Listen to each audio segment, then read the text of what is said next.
കലക്കം തൃശ്ശൂരിൽ അടുത്തൊരു പെർഫോമൻസിലേക്ക് പോകാം.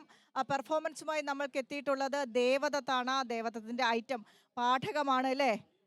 പാഠകത്തിന് ഇൻസ്ട്രുമെന്റ്സ് ഒന്നുമില്ലേ? ഇതിന് ഇങ്ങനെ പറയാ. അപ്പൊ പറഞ്ഞോളൂ. ഏവമുക്തവതി രാമജീവിതേ താം പ്രണമ്യ വിഹിത പ്രദക്ഷിണാ ദക്ഷിണ പരബലാവമർദ്ദനേ മർദ്ദിതും പുരമഥ പ്രചക്രമേ രാമജീവിതേ ഏവം ഉക്തവതി. രാമപത്നി പ്രകാരം ഉക്തവതിയതിനു ശേഷം ആ ശ്രീ ഹനുമാന്റെ ഒരവസ്ഥ നേരുന്നെന്നാണെങ്കിൽ തൻ്റെ ശാപമോക്ഷത്തിന് ശേഷം രാമഹത്യ ചെയ്യുവാനെ കൊണ്ട് അവിടെ നിങ്ങോട്ട് പുറപ്പെട്ടു.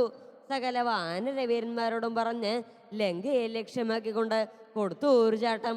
ചാടിയ സമയത്തെങ്കിലും നിന്നുണ്ടായത് മാർഗവിരോധമായി വന്നിരിക്കുന്ന ആ മൈനാകം പർവ്വതത്തെ തൻ്റെ മാറുകൊണ്ട് തട്ടി നീക്കി ഈ ശ്രീ ഹനുമാൻ. അതിനുശേഷമോ നാഗമാതാവായിരിക്കുന്ന സുരസയെ വഞ്ചന കൊണ്ട് പരിദോഷിപ്പിച്ച് ശ്രീ ഹനുമാൻ അവിടെ നിങ്ങോട്ട് പുറപ്പെട്ടു. എന്നാ ശ്രീ ഹനുമാൻ അതിനുശേഷം ചായ ആഗ്രഹിണിയായിരിക്കുന്ന സിംഹയെ നിഗ്രഹിച്ച് ലങ്ക രാജധാനിയെ പ്രാപിച്ചു.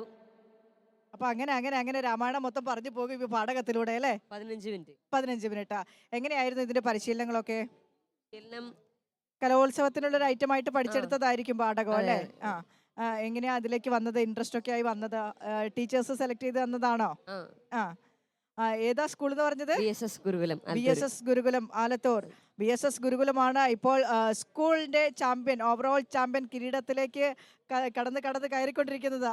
കഴിഞ്ഞ വർഷത്തെ ചരിത്രങ്ങളൊക്കെ നിങ്ങൾ ആവർത്തിക്കും അല്ലേ? അക്കാര്യത്തിലൊരു സംശയമില്ല. അപ്പോൾ ഏതായാലും താങ്ക് യു ദേവദത്ത്. നല്ല പെർഫോമൻസ് ആയിരുന്നു. റിസൾട്ട് വന്നോ മോനെ? അത് സന്തോഷം പറയാനുണ്ടോ? ചോദിക്കാനും ഇല്ല അല്ലേ? മുഖത്തെ സന്തോഷത്തിൽ തന്നെ മനസ്സിലാകും. അപ്പോൾ മോനെ ഓൾ ദ വെരി ബെസ്റ്റ്. ഇനിയുമുള്ള കലോത്സവ വേദികൾ നിന്റേതാകട്ടെ. ഓക്കെ, താങ്ക് യു മോനെ. അപ്പോൾ ദേവദത്തിന്റെ മനോഹരമായ പാഠകമാണ് കണ്ടത്.